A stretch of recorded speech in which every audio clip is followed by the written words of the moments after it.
বলো আম্মু, কি পড়তেছ? নামাতা পাঁচের বলো তো একটু করে। আমার মেয়ে পাঁচের নামাতা লিখতেছে পরীক্ষার প্রস্তুতি। পাঁচাড়া কত? 40, তাই না? হ্যাঁ, লিখো। এটা পরীক্ষার সময় মুখস্থ লিখতে হবে।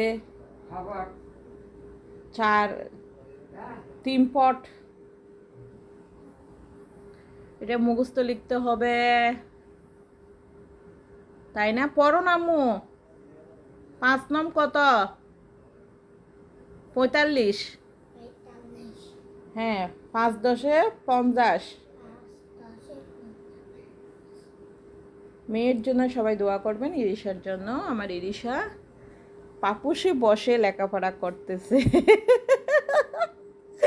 পাপুসে বসে লেখাপড়া করতেছে। কি করব, বাচ্চারা যা বলে তাই করতে হয়।